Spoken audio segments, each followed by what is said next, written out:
നമസ്കാരം. ഞാൻ ആരാണ് എന്നൊരു ചർച്ച നമ്മൾ തുടങ്ങി വെച്ചിരുന്നു സുവാണിയിൽ. ഇന്ന് അതിൻ്റെ ബഹുതല സ്പർശിയായിട്ടുള്ള മറ്റു വ്യത്യസ്തമായ മേഖലകളെക്കുറിച്ചാണ് ചിന്തിക്കുന്നത്. ഒന്നാമത്തെ വിഷയം, ഞാൻ എന്ന ഭാവം ആവശ്യമുണ്ടോ ഇല്ലയോ എന്നുള്ളതാണ്. ഒരുപാട് ആളുകൾ പറയും അഹങ്കാരം പാടില്ല, അഹംഭാവം പാടില്ല, ഞാൻ എന്ന ഭാവം പാടില്ല. എന്നാൽ ഉപനിഷത്തുകളിൽ പറയുന്നത് ഞാൻ എന്ന ഭാവം സമ്പൂർണമായി ഒഴിവാക്കണം എന്ന് പറയുന്നില്ല. അങ്ങനെ സമ്പൂർണമായി ഞാൻ എന്ന ഭാവം അങ്ങനെ ഒഴിവാക്കി കഴിഞ്ഞാൽ മനുഷ്യർക്കൊരു സ്വത്വബോധത്തിൻ്റെ ഒരു പ്രശ്നം വരും. എൻ്റേത് എന്ന് പറയും, ഞാൻ, എൻ്റേത്, എനിക്ക് എന്നൊക്കെ പറയുന്ന ചിന്തകൾ കൂടി ഉള്ളത് കൊണ്ടാണ് മനുഷ്യൻ പുരോഗതിയിലേക്ക് കൂടുതൽ പോകുന്നത്. പുരോഗതി എന്ന് പറയാൻ കൂടുതൽ നാളെ എനിക്ക് ജീവിച്ചിരിക്കണം എന്ന് ചിന്തിക്കുമ്പോഴാണ് ഞാൻ ഇന്ന് കുറേ കാര്യങ്ങൾ നന്നായി ചെയ്യാൻ ശ്രമിക്കുന്നത്. എൻ്റെ ശരീരം നന്നായിരിക്കണം എന്ന് തോന്നുമ്പോഴാണ് ഞാൻ ആരോഗ്യത്തോടെ ഇരിക്കണം എന്ന് തോന്നുമ്പോഴാണ് ഞാൻ കുളിക്കുക, പാചകം ചെയ്യുക, ഭക്ഷണം കഴിക്കുക. ഇങ്ങനെ ഓരോ കാര്യങ്ങൾ. വിശക്കുന്നത് കൊണ്ട് മാത്രമല്ല ഭക്ഷണം കഴിക്കുന്നത്. വിശക്കുന്നത് കൊണ്ട് കഴിക്കുകയാണെങ്കിൽ എന്തെങ്കിലും കഴിച്ചാൽ മതിയല്ലോ. ഇതങ്ങനെയല്ല. എനിക്ക് രുചി വേണം, എനിക്ക്, ഞാൻ, എൻ്റെ എന്നിങ്ങനെ പറഞ്ഞുകൊണ്ടേയിരിക്കും. ഇതിനെ നമുക്ക് ദൈവത്തിലേക്കുള്ള വഴിയിലേക്ക് വരുമ്പോൾ ഈ ഞാൻ എന്ന ഭാവത്തെ ഒരുപാട് കുറയ്ക്കേണ്ടതുണ്ട്. അത് സീറോയിലേക്ക് കൊണ്ടുപോകണമെന്ന് ഞാൻ പറയുന്നില്ല. എന്നാൽ ധ്യാനത്തിൻ്റെയും ഈ ശാന്തിയുടെയൊക്കെ ഘട്ടത്തിൽ സീറോയിലേക്ക് പോകുന്ന സമയവുമുണ്ട്. ഞാൻ എന്ന ഭാവവും കൂടി ഇല്ലാതാവുമ്പോഴുണ്ടാകുന്ന ഒരു വേറൊരു തലമുണ്ട്. അത് കുറച്ചുകൂടി ഒരു സൂപ്പർലേറ്റീവായി എല്ലാവർക്കും പറ്റുന്നതല്ല. കുറച്ച് വേറെ നിരന്തര സാധന കൊണ്ടും സാധകനായി മാറുമ്പോൾ അല്ലെങ്കിൽ സാധകയായി മാറുമ്പോഴൊക്കെ സംഭവിക്കുന്ന വേറെ പ്രോസസ്സാണ്, ഒരു ആന്തരികമായ പ്രോസസ്സാണ്. ദൈവത്തിലേക്കുള്ള വഴി നമ്മൾ നോക്കുമ്പോൾ നമ്മൾ വഹിക്കുന്ന ഏറ്റവും വലിയൊരു ഭാരമാണ് ഞാൻ അല്ലെങ്കിൽ എൻ്റേത് എന്ന് പറയുന്നത്. ലോകാ സമസ്ത സുഖിനോ ഭവന്തു എന്നൊക്കെ നമ്മൾ പറയുമ്പോഴും ഞാൻ എന്ന ഭാവം എന്നിലുണ്ട്. ഞാൻ എന്ന ഭാവത്തെ അഹംബോധമായും അഹംഭാവമായും അഹങ്കാരമായും എടുക്കാം. അഹംബോധമായി എടുക്കുന്നത് എപ്പോഴാണ്? അഹംബോധമായി മാറ്റുന്നത് നമ്മൾ ഒരു അശരണരായ ഒരാളിനെ കാണുമ്പോൾ ഞാൻ അയാളെ സഹായിക്കുന്നു, അല്ലെങ്കിൽ എല്ലാവർക്കും അവകാശപ്പെട്ട ഫുഡ് ഇരിക്കുന്ന സ്ഥലത്ത് എനിക്ക് അവകാശപ്പെട്ടത് മാത്രം എടുത്ത് കഴിക്കുന്നു, മറ്റുള്ളവർ ഉണ്ട് എന്നൊരു കരുതൽ വരുന്നു. നമ്മളൊരു ക്യൂവിൽ നിൽക്കുമ്പോൾ ഒരു കൊച്ചുകുട്ടി ഓടി വരുന്നു. കുട്ടിക്ക് അറിയില്ല അത് ക്യൂ ആണെന്ന്, അല്ലെ ഇതിനെ കുട്ടിക്ക് അറിയാമെങ്കിലും ഒരു അന്ധവിശ്വാസം കൊണ്ട് ഫ്രണ്ടിൽ കയറി നിൽക്കുമ്പോൾ ഞങ്ങൾ 1.5 മണിക്കൂർ നിൽക്കുകയാണ്, നീ വെളിയിൽ പോയി നില്ലടാ, ബാക്കിൽ പോയി നില്ലടാ എന്ന് കുട്ടിയെ ആട്ടി ഓടിക്കുമ്പോൾ ഞാൻ അഹംഭാവമുള്ളവനും അഹങ്കാരമുള്ളവനുമാവും, അഹംബോധം ഇല്ലാത്ത ആളാവും. കാരണം അഹംബോധമുണ്ടെങ്കിൽ എനിക്കറിയാം അത് കുഞ്ഞാണ്, അതിന് ക്യൂ അറിയില്ല, അതിനെ മുന്നിൽ നിർത്തണം, അതിനെന്നേക്കാൾ പെട്ടെന്ന് ഭക്ഷണത്തിന് ഗുണം വരും എന്ന് പറയുന്ന അഹംബോധത്തിലേക്ക് ഞാൻ പോകും. നാം ഭക്ഷണം കഴിക്കുമ്പോൾ മറ്റൊരാളിനോട് ഭക്ഷണം കൂടി കഴിച്ചോ, കാണുന്ന ഒരാളിനെ ഭക്ഷണം കഴിച്ചോ എന്നുകൂടി ചോദിച്ചിട്ട് നമ്മൾ ഭക്ഷണം കഴിക്കുമ്പോൾ, അല്ലെങ്കിൽ ഭക്ഷണം കഴിക്കാൻ വരുമ്പോൾ നിങ്ങൾ കഴിച്ചോ എന്ന് തിരക്കുമ്പോൾ നമ്മൾ അഹംബോധമുള്ളവരായി മാറും, അല്ലെങ്കിൽ അഹംഭാവമുള്ളവരായി മാറും. ഞാൻ എന്ന ഭാവത്തിലേക്ക് പോകും. അപ്പം ഞാൻ എന്ന ഭാവത്തിലേക്ക് ഒരുപാട് പോകാതെ ഞാൻ എന്ന ബോധത്തിലേക്ക് പോകണം എന്നാണ് ഉപനിഷത്തും പുരാണങ്ങളും വേദങ്ങളും ഒക്കെ നമ്മെ പഠിപ്പിക്കുന്നത്. ഞാൻ എന്ന ബോധത്തിലേക്ക് പോയാൽ വളരെ രസകരമായി നമുക്ക് മുമ്പോട്ട് പോകാൻ പറ്റും. പക്ഷെ ഞാൻ എന്ന ഭാവത്തിലേക്ക് പോയാൽ അത് വളരെ വലിയ കുഴപ്പം പിടിക്കുന്ന ഒരു രീതിയിലേക്ക്. അഹങ്കാരം എന്ന് പറയുന്നത് പലപ്പോഴും അറിവിൻ്റെയും ഭക്തിയുടെയും ധാർമ്മികതയുടെയും ഒരു വേഷം കെട്ടൽ മാത്രമാണ്. ഇവിടെ പ്രശ്നം എന്താണെന്ന് വെച്ചാൽ സന്യാസിമാരും സ്വാമിമാരും ഗുരുക്കന്മാരും അതുപോലെ തന്നെ ഈ നാരായണീയം പാരായണം ചെയ്യുന്നവർ, വേദവും ഗീതയും ഒക്കെ ഇങ്ങനെ പ്രഭാഷണം നടത്തുന്ന ഒരുപാട് ആളുകളുണ്ട്. പുസ്തകം എഴുതുന്നവർ, പ്രഭാഷണം നടത്തുന്ന ഒരുപാട് പേരുണ്ട്. അവരിലുമൊക്കെ ഈ സംഭവിക്കുന്നൊരു കാര്യം, ഞാൻ എന്നൊരു ഭാവത്തിലേക്ക് വന്നാൽ, ജ്ഞാനമെന്നുള്ളൊരു ബോധത്തിൽ നിന്ന് ഒരു ഭാവത്തിലേക്ക് വന്നാൽ, ഒരഹങ്കാരത്തിലേക്ക് വന്നാൽ, പിന്നെ ഞാൻ പറയുന്നതാണ് ശരി, നിങ്ങൾ പറയുന്നതിൽ ഒരു ശരിയുമില്ല. ഞാൻ ലിസണർ ആവില്ല. ഞാൻ പേഷ്യൻ്റ് ലിസണർ ആവുന്നതിന് പകരം ഞാൻ അവതരിപ്പിക്കുന്ന പ്രസൻറ്ററായി മാറും. അപ്പോൾ എനിക്കൊക്കെ ഈ അസുഖം ഉണ്ടായിരുന്നതാണ്. ഇങ്ങനൊരു അസുഖമുണ്ട്. അപ്പോഴും നമ്മൾ മറ്റൊരാളൊരു കാര്യം നമ്മളോട് പറയാൻ വരുമ്പോൾ നമ്മൾ പേഷ്യൻ്റ് ലിസണർ ആവില്ല. പേഷ്യൻ്റ് സമാധാനത്തോടൊന്നും കേൾക്കത്തില്ല. പകരം അവർ തുടങ്ങുമ്പോഴേ നമുക്കറിയാം അവർ പറയാൻ പോയ കാര്യം ഇതാ നമുക്ക് മനസ്സിലാക്കി നമ്മൾ അങ്ങോട്ട് ഷൗട്ട് ചെയ്തോ, നമ്മുടെ ഒരു അധികാര സ്വഭാവം, അത് അധികാരം വരുന്നത്, ഞാനെന്ന ഭാവം വരുന്നത് പല രൂപത്തിലാണ്. നോട്ടത്തിലൂടെ വരും, ശബ്ദത്തിലൂടെ വരും, അധികാരത്തിലൂടെ വരും, വാക്കുകളിലൂടെ വരും. ഒരുപാട് രൂപത്തിൽ ഞാനെന്ന ഭാവത്തെ നമുക്ക് പ്രകടിപ്പിക്കാൻ കഴിയും. അപ്പോൾ ഞാനെന്ന ഭാവം അങ്ങനെ പല രൂപത്തിൽ പ്രകടിപ്പിക്കുമ്പോൾ അത് റിസീവ് ചെയ്യുന്ന എൻ്റെ ഇരിക്കുന്ന ആളിനെ സംബന്ധിച്ചിടത്തോളം അവർക്ക് ഇറിറ്റേഷനും ബുദ്ധിമുട്ടും ഉണ്ടാക്കും. അതേസമയം ഞാനെന്ന ബോധത്തിലേക്കാണ് പോകുന്നതാണെങ്കിൽ കുറേ കൂടെ ഒരു വിനയത്തിലേക്ക് നമ്മൾ വരികയും ചെയ്യും. എത്ര അഹം തത്ര ദുഃഖം എന്നാണ് പറയുന്നത്, സുഖം എന്ന് പറയുന്നില്ല. ഉപനിഷത്തിൽ പറയുന്നത് എത്ര അഹം എന്ന് പറയുന്ന ആ ഒരു ഞാൻ ഉണ്ടോ, ഒരുപാട് ഞാൻ ഉണ്ടെങ്കിൽ അത്രയും തത്ര ദുഃഖം എന്നാണ്. അപ്പം ഞാൻ എന്നുള്ളത് ഒരുപാട് പാടില്ല, എന്നാൽ കുറച്ച് വേണം. കുറച്ചില്ലെങ്കിൽ പിന്നെ മുമ്പോട്ട് പോകാൻ പറ്റത്തില്ല. ഈ യാത്ര മുമ്പോട്ട് പോകണമല്ലോ, ട്രെയിൻ മുമ്പോട്ട് പോകണമല്ലോ, അതിനൊരു ഇഞ്ചിൻ വേണമല്ലോ. അപ്പൊ ഇഞ്ചിൻ എന്ന് പറയുന്നത് ഞാൻ ശരീരമല്ല, മനസ്സല്ല, ജീവനല്ല, ആത്മാവല്ല, ഒന്നുമല്ല, പഞ്ചഭൂതങ്ങൾ മാത്രമാണെന്നൊക്കെ പറഞ്ഞാൽ മനുഷ്യന് മുന്നോട്ട് പോകാൻ പറ്റത്തില്ല. അപ്പൊ മുന്നോട്ട് പോകാനുള്ള ഒരു പെട്രോൾ, മുന്നോട്ട് പോകാനുള്ള ഒരു ഡീസൽ, ഒരു മണ്ണെണ്ണ, ഒരു ഇഞ്ചിൻ, ഒരു ലൈറ്റാണ് ഈ ഞാൻ എന്ന ബോധവും ഭാവവും. അത് കുറച്ച് മനുഷ്യന് ആവശ്യമുണ്ട്. പക്ഷേ അത് ഒരുപാടാകുമ്പോഴാണ് പ്രശ്നം. അപ്പൊ ഈ ബോധം എന്താ വരേണ്ടത്? ഞാൻ ഈ പ്രപഞ്ചത്തിന്റെ ഭാഗമാണ് എന്നുള്ള ബോധം വരണം, ഭാവം വരാൻ പാടില്ല, അഹങ്കാരം വരാൻ പാടില്ല. അഹം ബ്രഹ്മാസ്മി എന്നൊക്കെ തത്വമസി എന്നൊക്കെ പറഞ്ഞ തിയറി സിദ്ധാന്തത്തിന്റെ കുറെ ജ്ഞാനം ബ്രഹ്മ, അഹം ബ്രഹ്മാസ്മി, തത്വമസി എന്നൊക്കെ പറയുന്ന അതിൻ്റെ ഒരു രീതി അതാണ്. അപ്പോൾ നമുക്ക് അറിവ് കിട്ടിക്കഴിഞ്ഞാൽ ആ അറിവ് തിരിച്ചറിവിലേക്ക് പോവുകയും വിനയത്തിലേക്ക് പോകണം എന്നാണ് പറയുന്നത്.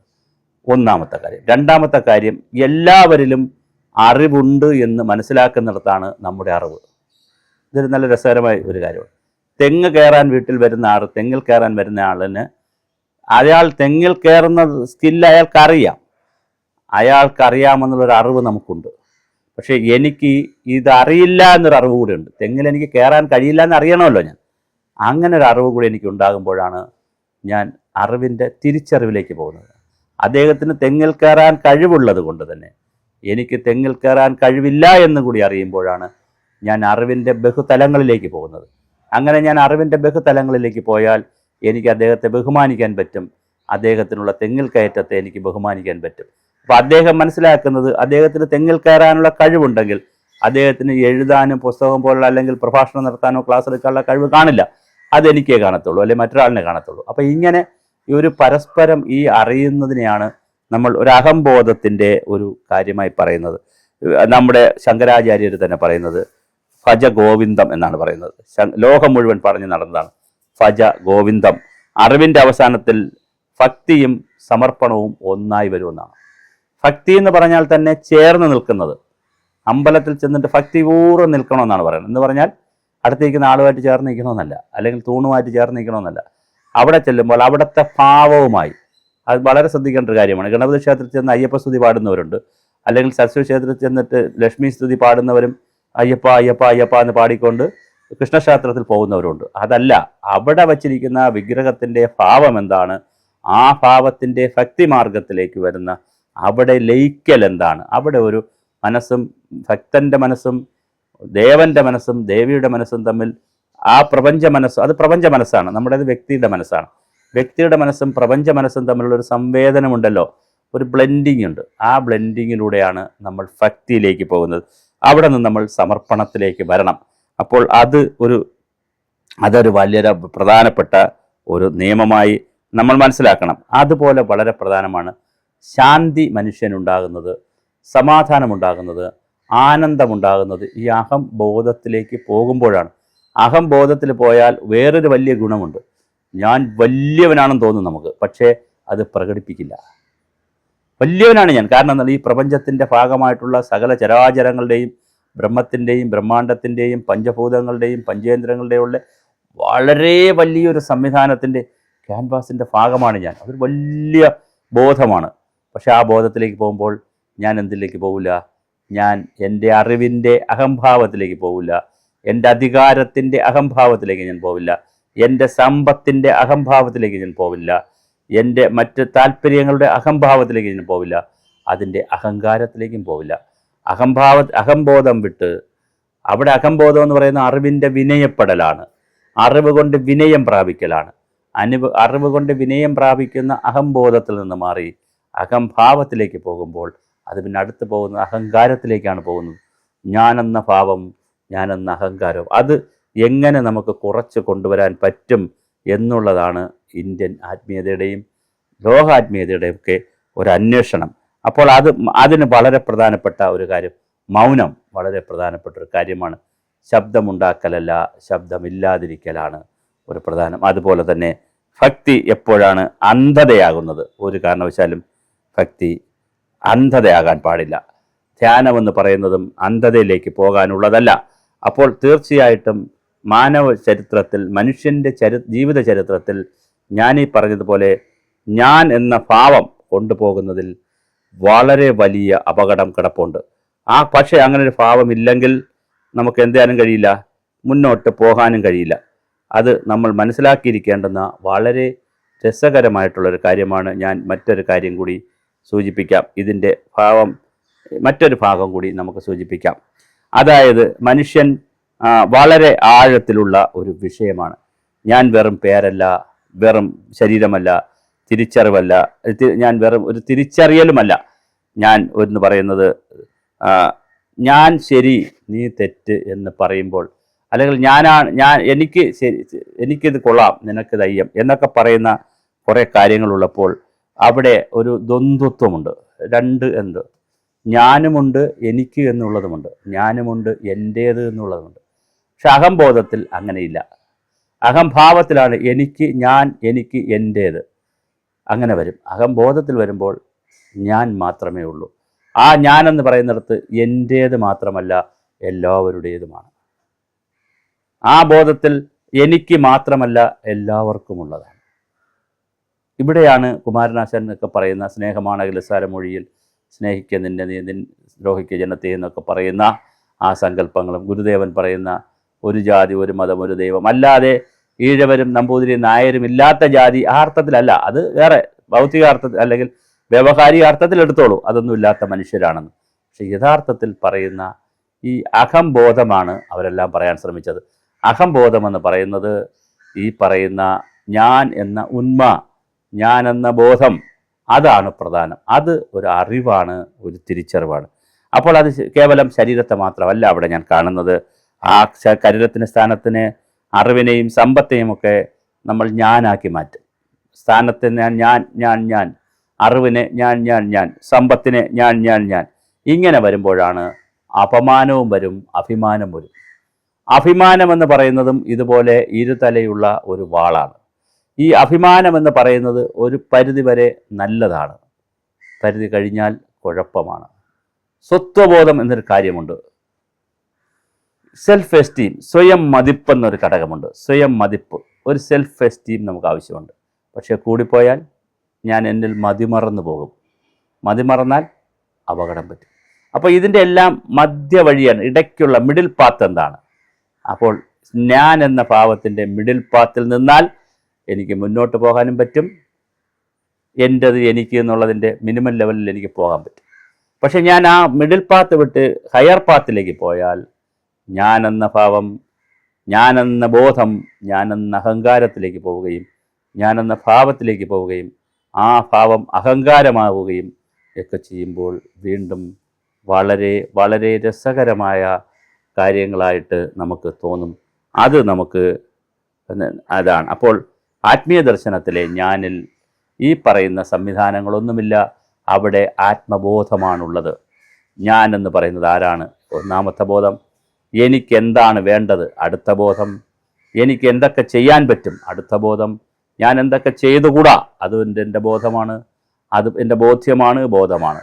അതുപോലെ ഈ പ്രപഞ്ചം എന്താണ് എന്നുള്ളതും എൻ്റെ ബോധ്യമാണ്. അപ്പോൾ എൻ്റെ ബോധങ്ങളുടെ നിലവാരത്തെ ഞാൻ പുഷ്ടിപ്പെടുത്തിക്കൊണ്ടിരുന്നാൽ സ്വാഭാവികമായിട്ട് എനിക്കും സുഖമായി ജീവിക്കാൻ പറ്റും, സമൂഹത്തിലുള്ളവർക്കും സുഖമായി ജീവിക്കാൻ പറ്റും. അവിടെ ഞാനീ പറഞ്ഞ പോലെ ഞാനെന്ന ബോധമല്ല പ്രധാനം, ഞാനെന്ന ഭാവമാണ് പ്രധാനം. കുഴപ്പമായി വരുന്നത് അവിടെ ശരീരത്തിൽ എന്താ പറയുക, അഹങ്കാരവും ആത്മീയ അഹങ്കാരവും ഒക്കെ ഉള്ള പ്രശ്നമുണ്ട്. അറിവിൽ ആത്മീയ കാര്യങ്ങൾ ചേരും, ശരീരത്തിൽ ഭൗതിക കാര്യങ്ങൾ ചേരും. ഇതാണ് എൻ്റെ ഒരു കാഴ്ചപ്പാട്. ബോധത്തിലാണ് ഇതെല്ലാം ചേരുന്നതെങ്കിൽ, അറിവ് ചേരുന്നതെങ്കിൽ നമുക്ക് മോക്ഷമാണ് കിട്ടുന്നത്. നമ്മുടെ ബോധത്തിൽ അറിവ് ചേർന്നാൽ, കാരണം ഞാൻ ചെയ്യുന്ന തെറ്റുകൾ അല്ലെങ്കിൽ ഞാൻ ചെയ്യുന്ന ശരികൾ, ഞാൻ ചെയ്യുന്ന നന്മകൾ, ഞാൻ ചെയ്യുന്ന തിന്മകൾ എന്നുള്ള ആ ബോധത്തിലേക്കാണ് എൻ്റെ അറിവിനെ ഞാൻ ഫിറ്റ് ചെയ്യാൻ ശ്രമിച്ചാൽ എനിക്ക് എന്ത് ചെയ്യാൻ പറ്റും? എനിക്ക് അഹംബോധത്തിലേക്ക് പോകും.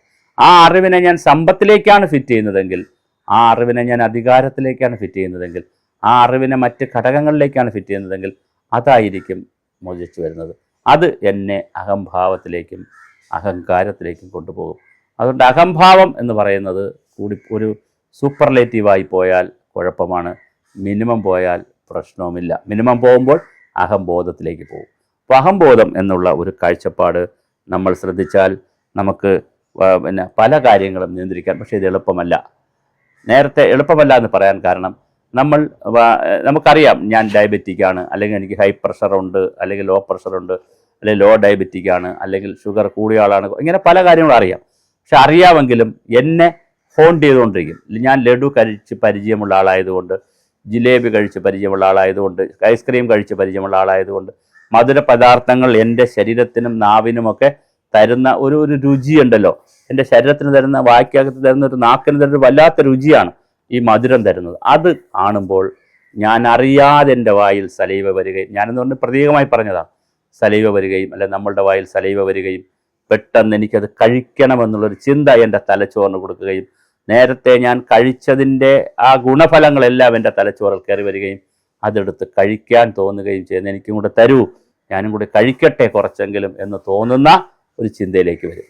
ഇവിടെയും വലിയൊരു പ്രശ്നമുള്ളത്, നമ്മളെ ഓരോ കാര്യങ്ങളും ഇങ്ങനെ ഹോണ്ട് ചെയ്തുകൊണ്ടിരിക്കും.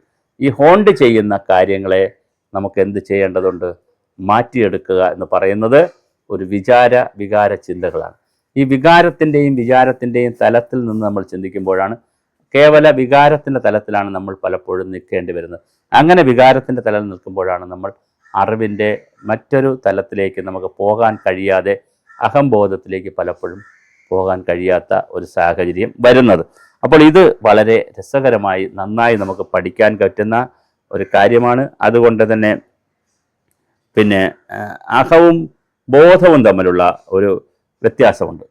ഈ അഹവും ബോധവും തമ്മിലുള്ള വ്യത്യാസം എന്ന് പറയുമ്പോൾ നമുക്ക് എന്താ പറയുക, ഞാൻ എന്ന് പറയുന്നത് ഈ പറയുന്ന ഒരു ബോധം ഉണ്ടായിരിക്കണം. അതില്ലാതെ നമുക്ക് മുന്നോട്ട് പോവുക പ്രയാസമാണ്. പക്ഷേ ഞാൻ എങ്ങനെ സൃഷ്ടിക്കപ്പെട്ടു എന്നുള്ളത് അറിയണമെങ്കിലും, ഞാൻ എങ്ങനെയാണ് രൂപപ്പെട്ടിരിക്കുന്നത്, എന്തിലൊക്കെയാണ് എൻ്റെ ഉന്മയുള്ളത്, എൻ്റെ മുന്നോട്ട് പോക്കിൽ എന്തൊക്കെയാണ് ആവശ്യമുള്ളത് എന്നുള്ളത് തിരിച്ചറിയുകയും അതിനനുസരിച്ച് ഞാൻ എന്നെ രൂപപ്പെടുത്തുകയും ചെയ്യുന്നത് എൻ്റെ ബോധത്തിൻ്റെ ഭാഗമാണ്. ബോധ്യമല്ല. ബോധ്യം എന്ന് പറയുന്നത് വേറൊരു തലമാണ്. ബോധ്യമായതും ബോധ്യവും രണ്ടാണ്. പക്ഷെ എൻ്റെ ബോധ നിലവാരം അതിലേക്ക് പോകേണ്ടതാണ്. അപ്പോൾ സ്വയം അറിയുക എന്നുള്ളതാണ്. അവിടെയാണ് സത്യത്തിൻ്റെയും ധർമ്മത്തിൻ്റെയും നിലനിൽപ്പ്.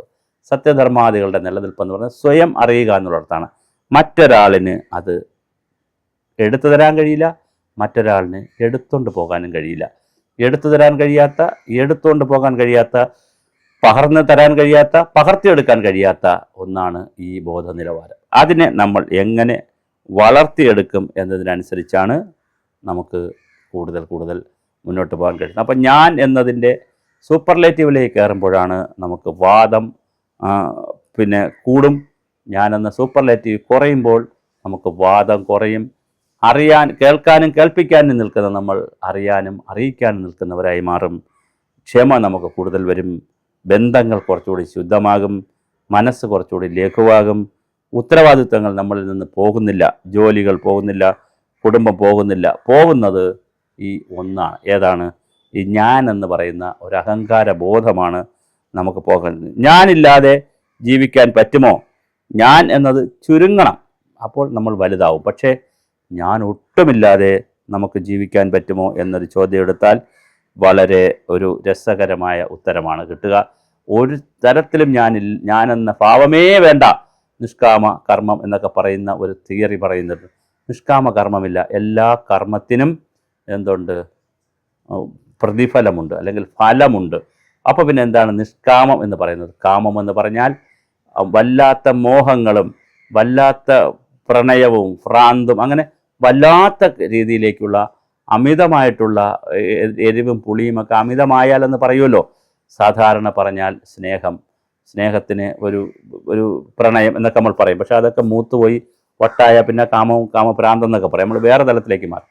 ആ തലത്തിലേക്ക് മാറാതെ ഉള്ള ഒരു കാമം ഇല്ലാതെ കർമ്മം ചെയ്യുന്നതെന്ന് പറഞ്ഞാൽ അതിൻ്റെ അർത്ഥം കാമം പ്രതീക്ഷിക്കാതെ ചെയ്യുക എന്ന് പറഞ്ഞാൽ അതിൻ്റെ അർത്ഥം ഫലമില്ലാതെ ചെയ്യുക എന്നല്ല. അപ്പോൾ തീർച്ചയായിട്ടും എല്ലാറ്റിനും ഫലമുണ്ട്. ആ ഫലം ഉള്ള ഏത് കാര്യത്തിലും ഒരു ഫലമുണ്ടെങ്കിൽ, ഏത് കർമ്മത്തിനും ഒരു ഫലമുണ്ടെങ്കിൽ തീർച്ചയായിട്ടും അത് എനിക്കാണ് കിട്ടേണ്ടതെന്ന് പറയുമ്പോൾ ഞാനെന്ന ഭാവത്തിനല്ല കിട്ടേണ്ടത്, ഞാനെന്ന ബോധത്തിനാണ് അത് അനുഭവിക്കേണ്ടി വരേണ്ടത്. അങ്ങനെ ഞാനെന്ന ബോധത്തിനത് അനുഭവിക്കണമെന്ന് പറയുമ്പോൾ എനിക്ക് എല്ലാം രസകരവും ആനന്ദവും സന്തോഷവുമാകും. പക്ഷെ ഞാനെന്ന ബോധത്തിലേക്ക് വരുമ്പോഴാണ്, ഞാനെന്ന ബോധം കെട്ടി നിൽക്കുന്നത് പണത്തിലാണ് കെട്ടി നിൽക്കുന്നതെങ്കിൽ എനിക്ക് പണം കിട്ടിയാൽ മാത്രമേ സന്തോഷം വരികയുള്ളൂ, കിട്ടിയില്ലെങ്കിൽ സങ്കടം വരും. ഞാനെന്ന ബോധത്തിൽ അധികാരത്തെയാണ് ഞാൻ കൊണ്ട് കെട്ടിയിരിക്കുന്നതെങ്കിൽ അധികാരം പോയാൽ എനിക്ക് സങ്കടം വരും, അധികാരം കിട്ടിയില്ലെങ്കിൽ സങ്കടം വരും. അധികാരം കിട്ടാൻ വേണ്ടിയും കിട്ടിയത് പോകാതിരിക്കാൻ വേണ്ടിയും ഞാൻ ചെയ്യാൻ പറ്റുന്ന എല്ലാം ചെയ്യും. അതേസമയം ഞാൻ എന്ന ബോധത്തെ അല്ലെങ്കിൽ ഞാൻ എന്ന ഭാവത്തെ സമ്പത്തിന് പകരം ലഹരി പദാർത്ഥങ്ങളിലാണ് കൊണ്ട് കെട്ടിയിരിക്കുന്നതെങ്കിൽ അതായിരിക്കും എന്നെ നയിക്കുന്നത്.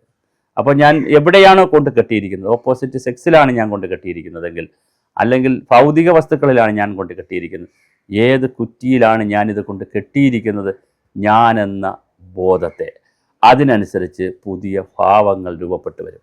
ആ ഭാവങ്ങൾ രൂപപ്പെട്ടു വരുമ്പോൾ അത് ലഭിക്കാതെ വരുമ്പോഴും അമിതമായി ലഭിക്കുമ്പോഴും ഒക്കെ ഒരുപാട് പ്രശ്നങ്ങൾ വരും. ഈ പ്രശ്നങ്ങളിലാണ് നമുക്ക് അഹങ്കാരം എന്നൊരു ത്വരയിലേക്ക് നമ്മൾ മാറുന്നത്.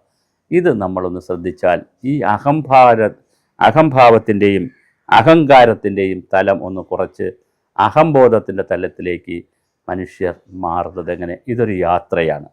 നിങ്ങളും ഞാനും ആ യാത്രയുടെ ക്യൂവിലാണ്. ഈ ക്യൂവിൽ ഒരുപാട് പേര് ഈ ക്യൂ കടന്ന് ഈ പാലം കടന്ന് അപ്പുറത്ത് പോയവരുണ്ട്. നമ്മുടെ മഹാമുനിമാർ, നമ്മുടെ ആചാര്യന്മാരിൽ പലരും ഇന്നത്തെ കാലത്തുള്ള കപടാചാര്യന്മാരല്ല. അതേസമയം നല്ല ആചാര്യന്മാർ, നല്ല ഗുരുക്കന്മാർ, നല്ല ഋഷീശ്വരന്മാർ, നല്ല മുനിമാരെല്ലാം ഈ ക്യൂ കടന്ന് ആ പാലം കടന്ന് പോയവരാണ്. ആ പാലം കടന്ന് അഹം എന്ന ബോധവും കടന്നു പോയവരാണ്. അപ്പോൾ അഹംഭാവം, അഹങ്കാരം കളഞ്ഞു, അതെല്ലാം കരിച്ചു കളഞ്ഞു. അഹംബോധവും കരിച്ചു കളഞ്ഞു.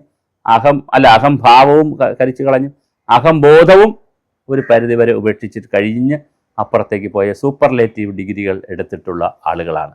അങ്ങനെയുള്ള ക്യൂവിലാണ് നമ്മൾ നിൽക്കുന്നത്. നമ്മൾ ക്യൂവിൻ്റെ ഇങ്ങേ എൻഡിലാണ് നിൽക്കുന്നത്. നമ്മൾ അഹങ്കാരത്തിൻ്റെയും അഹംഭാവത്തിൻ്റെയും ഈ പറയുന്ന സ്വയം ആയി വരുന്ന എല്ലാ കുഴപ്പങ്ങളുടെയും, അതെല്ലാം നെഗറ്റീവാണ് സാധനങ്ങൾ, ഇതിൻ്റെ എല്ലാം ക്യൂവിലാണ് നമ്മൾ.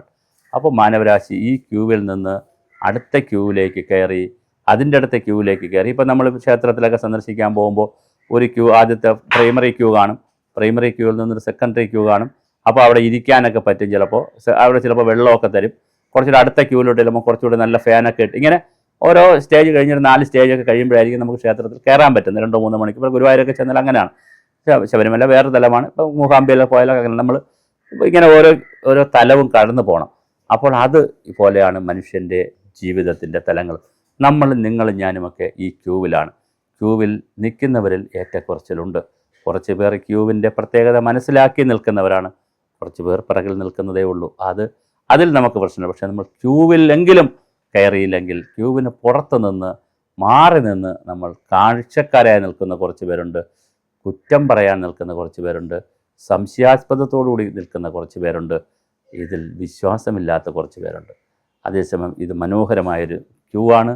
ഈ ക്യൂവിൽ നിന്നുകൊണ്ട് നമുക്ക് ഈ പറയുന്ന സൂപ്പർലേറ്റീവ് സ്ഥലത്തേക്ക് പോകാൻ പറ്റും. അവിടെയാണ് അഹംബോധത്തിലേക്ക് നമ്മൾ പോവുകയും ആ അഹംബോധവും കൂടി ഇല്ലാതാകുന്ന ഒരു പ്രപഞ്ചത്തിൻ്റെ മനസ്സിലേക്ക് നമ്മുടെ മനസ്സിനെ എത്തിക്കുന്ന ഒരു സ്ഥലമുണ്ട്. അത് എളുപ്പമുള്ള സ്ഥലമല്ല, കുറച്ചുകൂടി ഹോംവർക്ക് അതിനകത്ത് ആവശ്യമുണ്ട്. അതാണ് മനുഷ്യൻ്റെ ഒരു യാത്ര. ഈ യാത്രയാണ് നമ്മുടെ ആത്മീയ യാത്രയുടെ ഒരു തലം. അതിലേക്ക് നമ്മൾ മാറുക എന്നുള്ളതാണ്. അതിനൊരുപാട് ടൂൾസ് ഉണ്ട്, ഒരുപാട് മാർഗങ്ങൾ പറയുന്നുണ്ട്. ഇങ്ങനെ ചിന്തിക്കുമ്പോഴാണ് ഞാൻ പറഞ്ഞല്ലോ, ഞാൻ എന്ന ബോധം അത്യാവശ്യമുണ്ട്. എനിക്ക്, ഞാൻ, എൻ്റേത് എന്നൊക്കെ പറയുന്നത് ആവശ്യമുണ്ട്. എവിടെ? ഭൗതിക ജീവിതത്തിൽ. പക്ഷെ അത് കുറേശ്ശെ കൊണ്ടുവരികയും ആ അഹംഭാവത്തിൽ നിന്നും, അഹങ്കാരം ഒരു കാരണവശാലും പറ്റത്തില്ല, അത് തിരിച്ച് അതിൻ്റെ ദോഷങ്ങളിലേക്കാണ് പോകുന്നത്. അവിടെ നിന്ന് മാറി ഈ ബോധത്തിലേക്ക് പോവുകയും അവിടെ നിന്ന് ക്യൂ കടക്കുകയും ചെയ്താൽ വിശാലമായ ഒരു ക്യാൻവാസാണ്, വളരെ വിശാലമായ മൈതാനമാണത്. അവിടെ നമുക്ക് ആനന്ദം വല്ലാതെ കണ്ടെത്താൻ കഴിയും.